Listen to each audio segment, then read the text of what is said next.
CM DK ಶಿವಕುಮಾರ್ಗೆ ಇದೀಗ ಸಂಪುಟ ವಿಸ್ತರಣೆಯ ಟೆನ್ಷನ್ ಶುರು ಆಗ್ಬಿಟ್ಟಿದೆ. ಹೈಕಮಾಂಡ್ಗೆ ಮೂವರು ನಾಯಕರಿಂದ ಪಟ್ಟಿ ಸಲ್ಲಿಕೆ ಆಗ್ಬಿಟ್ಟಿದೆ. ಒಂದ್ ಕಡೆಯಲ್ಲಿ ಸಿಎಂ ಡಿಕೆ ಶಿವಕುಮಾರ್ದು ಒಂದು ಪಟ್ಟಿ, ಇನ್ನೊಂದು ಕಡೆಯಲ್ಲಿ ಮಾಜಿ ಸಿಎಂ ಸಿದ್ದರಾಮಯ್ಯನವರು ಒಂದು ಪಟ್ಟಿ ಕೊಟ್ಟಿದ್ದಾರೆ. ಆಮೇಲೆ ಕೆಪಿಸಿಸಿ ಅಧ್ಯಕ್ಷರು ಹರಿಪ್ರಸಾದ್ ಅವರಿಂದಲೂ ಕೂಡ ಲಿಸ್ಟ್ ಕೊಡಲಾಗಿದೆ. ಬಟ್ ಯಾಕಿಲ್ಲಿ ಡಿಕೆ ಶಿವಕುಮಾರ್ ಅವ್ರಿಗೆ ಟೆನ್ಷನ್ ಅಂತಂದ್ರೆ ತಮ್ಮ ಆಪ್ತರಿಗೆ ಮಣೆ ಹಾಕಿಸ್ಬೇಕು. ಹೆಂಗೆ ಸಿಎಂ ಆಗಿದ್ದಾರೆ, ಸುಮಾರು ಜನಕ್ಕೆ ಆಶ್ವಾಸನೆ ಭರವಸೆಯನ್ನು ಕೊಟ್ಟಿರ್ತಾರೆ. ಈ ಕೊಡಿಸಲೇಬೇಕಾದಂತ ಅನಿವಾರ್ಯತೆ ಇದೆ ಸ್ಥಾನಮಾನವನ್ನು. ಆಪ್ತರಿಗೆ ಹೆಚ್ಚಿಗೆ ಸ್ಥಾನ ಕೊಡಿಸೋದಕ್ಕೆ ಕಸರತ್ತು ಮಾಡ್ತಾ ಇದ್ದಾರೆ. ಆದ್ರೆ ಸಿದ್ದರಾಮಯ್ಯನವರು ಕೂಡ ಅದೇ ಪ್ರಯತ್ನದಲ್ಲಿದ್ದಾರೆ.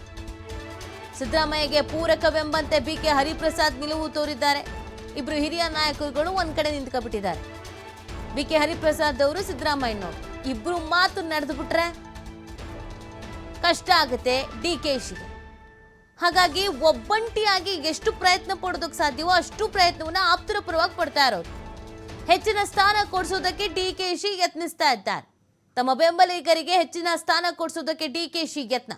ಡಿಕೆಶಿ ಬಣದ ಶಾಸಕರಿಂದಲೂ ಸಚಿವ ಸ್ಥಾನಕ್ಕಾಗಿ ಒತ್ತಡ ಹೇರೋದು. ಒಂದ್ ಕಡೆಯಲ್ಲಿ ಅವ್ರುಗಳೂ ಕೂಡ ಹೈಕಮಾಂಡ್ ಮೇಲೆ ಒತ್ತಡ ಹೇರುವಂತ ಕೆಲಸವನ್ನ ಮಾಡ್ತಾ ಇದ್ದಾರೆ. ಹಾಗಾಗಿ ಟೆನ್ಷನ್ ಶುರುವಾಗಿದೆ.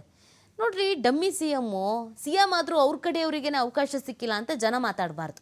ಇವನ್ ಆಪ್ತರಿಗೂ ಆ ಮೆಸೇಜ್ ಪಾಸ್ ಆಗಬಾರ್ದು. ಈವನ್ ಕಾಂಗ್ರೆಸ್ನ ಒಳಗಡೆ ಆ ಮೆಸೇಜ್ ಪಾಸ್ ಆಗಬಾರ್ದು. JDS BJP ಅವ್ರಿಗೂ ಆಹಾರ ಆಗಬಾರ್ದು.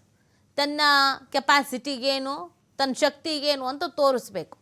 ಹಾಗಾಗಿ ಒಬ್ಬಂಟಿಯಾಗಿಯೇ ನಿಂತು ತನ್ನ ಆಪ್ತರಿಗೆ ಹೆಂಗಾದ್ರೂ ಮಾಡಿ ಅವಕಾಶ ಕೊಡಿಸ್ಬೇಕು ಅಂತ ಪ್ರಯತ್ನ ಪಟ್ಟಿದ್ದಾರೆ. ಬಟ್ ಸಮಸ್ಯೆ ಆಗ್ತಿರೋದು ಏನು ಅಂದರೆ, ಬಿಕೆ ಹರಿಪ್ರಸಾದ್ ಅವರು ಮತ್ತು ಸಿದ್ದರಾಮಯ್ಯನವರು ಇಬ್ಬರು ಹಿರಿಯರು, ಇಬ್ಬರು ಹೈಕಮಾಂಡ್ ನಾಯಕರಿಗೆ ಆಪ್ತರು.